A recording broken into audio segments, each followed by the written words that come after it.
Joining us on CandoFM today, we have Andy Deacon from Groundwork. Now, Groundwork is a national charity, and you are part of the Green Doctor team. Is that right, Andy? That's right, yes. I'm one of the Green Doctors that operate from Barrow in Furness and under Groundwork North Eastern Cumbria. Brilliant. Now, a Green Doctor, what does that entail? It's a good question. Our primary day-to-day work is visiting people in their homes, helping with all aspects of energy supply and energy usage, and also certain aspects of safety in the home. So, for example, we can look at typical problems might be drafts or confusion about heating controls, that sort of thing. But in other circumstances, it can be quite serious. So we could be looking at carbon monoxide issues, which I've met several families now that have shared stories with me, which have been extremely concerning. I'm fortunate I've never had an experience of carbon monoxide poisoning, but it is something to be extremely careful with. All our service, all our things we fit, so if it's draft excluders, letterboxes, carbon monoxide detectors, all of that is completely free of charge. We're not allowed to charge for anything. Right. Okay. So it's a great service then. So shall we say now? How come it's free? Well, it's good. It's free in the sense that it's completely funded by. Up until recently, it was funded in this area in Barrow by the Cadent Foundation. The Cadent Foundation is a part of the Cadent company, so it's an independent charity, but it's funded by the Cadent organisation who look after the gas network, so they look after the pipes in the ground, and are the ones who are responsible sometimes for the roadworks, but needs must. And so the Cadent Foundation provides very significant funds. In fact, they've just extended it to, I think it's £6 million with over about a 3-year period. So I think they've already spent £3 million to provide 10,000 Green Doctor consultations around the country in their delivery areas. Yeah. And more recently, we've had levelling up funding. So it's government levelling up funding via Westmoreland and Furness Council to allow us to extend the scope. Right. Great stuff. Coverage. Okay, let's take a little break. We'll listen to some music. We're going to come back and talk about retrofit. Andy Deacon is here with us today from Groundwork. Andy is part of the Green Doctor team, and you go into houses, you sort of like consultations, Andy, to help people to reduce and really to understand their energy cost, isn't it? Yeah, that's right. Yeah, sometimes it's a relatively simple thing. It might be understanding how to control a heating system more effectively, making the better choice of cooking appliance.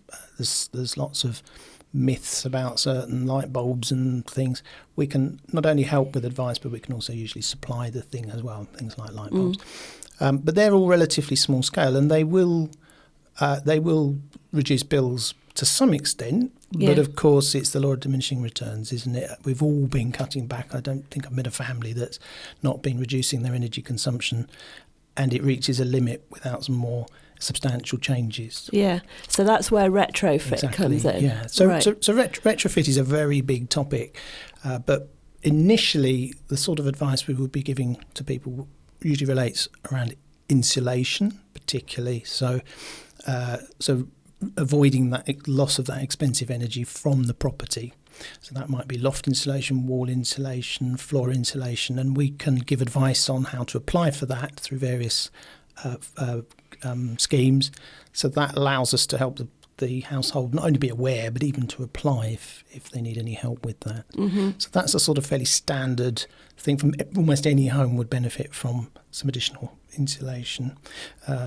My colleagues and I'm domestic energy assessors as well, and retrofit assessors, so we can talk about this from a qualified perspective, giving completely impartial and for example, it's not always desirable to have cavity wall insulation in certain areas. We do hear problems related to that. Yeah. I mean, a lot of people, I mean, me included, you can get bombarded with telephone calls from companies asking you these questions, aren't you? How much insulation have you got? That's a really good point, actually. And I have come across a couple of people who've registered an interest on Facebook, and the next thing they know, their phone is in meltdown with companies from all over the place ringing them. And there are certainly situations where I've seen that they've not had the best advice. So our advice is completely impartial because we're not selling anybody anything. No. And you just people make an appointment, you come round, have a look, and do a sort of little assessment, really. That's right. So we typically, many people just need the one appointment. Sometimes it's two. Sometimes it can get quite complicated if it's a billing problem. Right. It can develop into quite a long sort of protracted process. Okay, we're going to talk about billing in a minute, aren't we? Yep. Yeah, okay. Let's have another little break, can we? And let's come back and talk about some of the more futuristic energy saving ideas out there. We have the Green Doctor, Andy Deacon, with us today. It's a fascinating conversation about how we can work to reduce our energy consumption and a lot of misunderstanding that's out there. Quite understandably so, Andy, isn't it? Because there's lots of conflicting advice. It's confusing. But there are some people, consumers, who are looking to the future. What sort of things can you help them with? So we've discussed the sort of standard situation, which is things like loft insulation, whatever. The next level of retrofit is really looking at new heating systems. Right. Really, that's the primary one, and photovoltaics, so solar panels. Now, solar has become enormously popular. We've just had solar panels fitted to our property, and we can sit with someone and talk about, from experience, the process of finding a good supplier and things like that. Not particularly recommending a specific supplier, because that would would be against our impartiality. But certainly what to ask, what to look for, what's a good sign, what's a bad sign. Yeah, because again, the market is saturated with these companies. So you have to arm yourself with knowledge, really. Yeah, I mean, recently things have changed. For example, recommendations have changed for where battery systems are now fitted. Previously, up until fairly recently, they were quite often fitted in a loft. That's now not recommended at all. Right. So there's sort of details like that which we can discuss with a householder so that they can at least be armed with sort of sufficient information to ask the right questions and gauge what a company's saying. Because the other big topic of conversation is heat pumps. Yeah. Heat pumps is another thing that we're looking at in our house. We're looking at updating, as it were, to a heat pump. One of the reasons for that is we've been also looking at energy tariffs. The energy tariff, which is something that we, as Green Doctors, give advice on. The energy market, energy tariffs have got far, far more complex, and there are occasions where in our home we're actually paid to use electricity. We have a tariff which allows us to have a half-hourly half-hourly rate, as it were. Not for everybody. And again, we can talk to someone in an informed way about this, about the pros and cons of all these different things of fixed rates versus this.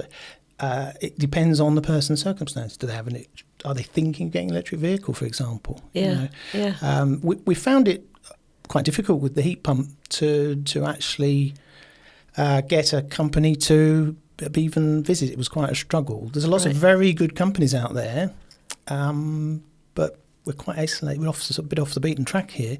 Yeah. So it's a fascinating subject. One of the reasons there's a lot of bad press for heat pumps, and it's probably really justifiable, is heat pumps have previously been a little bit one size fits all. It should probably work. We can probably... and now that has all changed. There has to be a rigorous assessment of the building's heating needs, and the heat pump system must be designed to meet that need properly. Good. Because they're so expensive.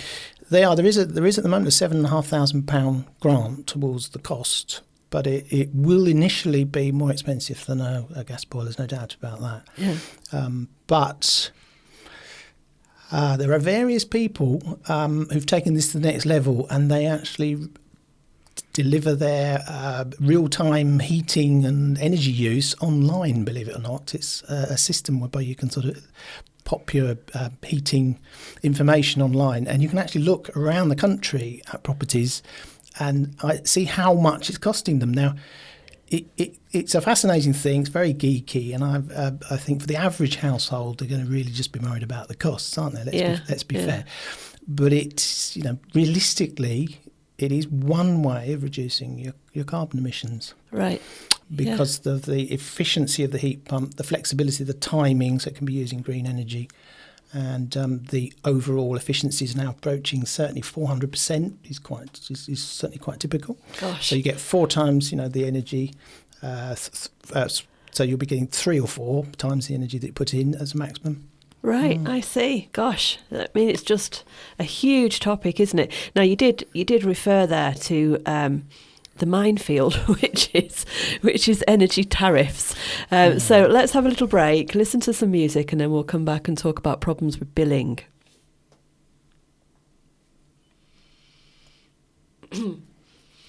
Andy Deacon, the Green Doctor, is with us today. He's from Groundwork. It's a fascinating conversation about energy consumption, all the different choices out there. Now, Andy, your role is to visit people in their homes and to help them out with some of the problems and questions that they might have about their energy. You're coming across people who are struggling with their bills, aren't you? Or perhaps their billing rate.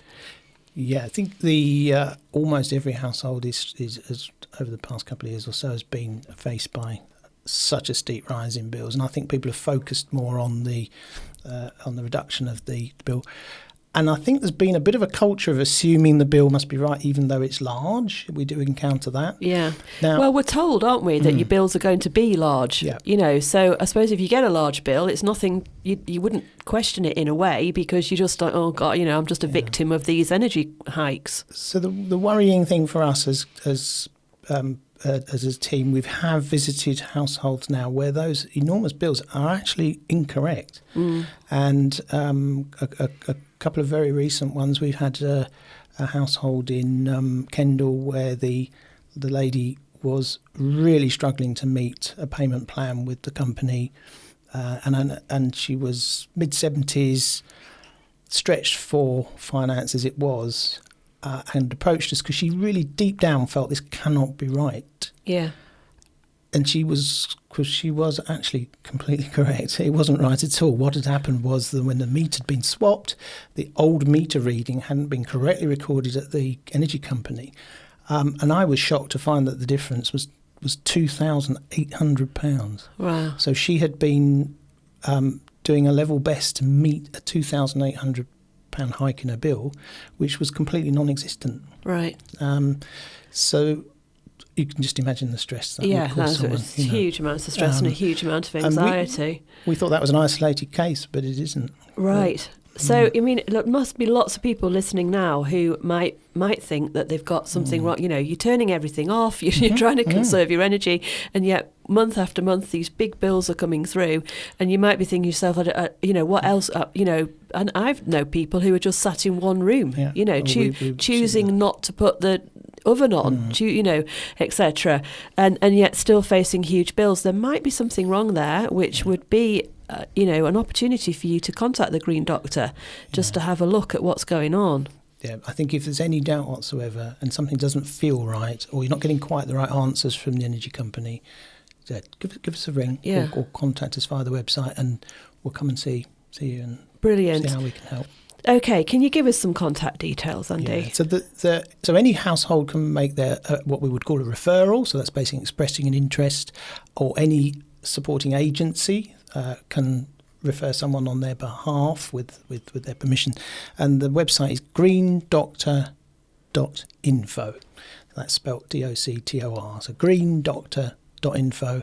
It's a very simple form to fill in, and we'll get back to you as soon as we can and discuss what the problem is. And right, great. Now, if you're if you're somebody who's not particularly happy dealing with emails and things like that, and in the digital world, there are places to go to help. And I would suggest that the first place that you go is your local library, and just tell them that you want to get in touch with the Green Doctor and ask for help, and they will sort you out. So don't worry. You're listening to this and thinking, oh, it's another one of these emails. I don't know how to do that. What's the telephone number? When can I just talk to somebody? You can go down to the libraries. The libraries will help you, or Age UK will also help you. So we do get referrals from both the council and the and we do have a telephone number as well, which is 01229 486 430. Great. So say that one again. 01229 486 430. Brilliant. It's been fascinating talking to you today. Great stuff. There you go. Andy Deacon, from the Green Doctor team. That's with Groundwork.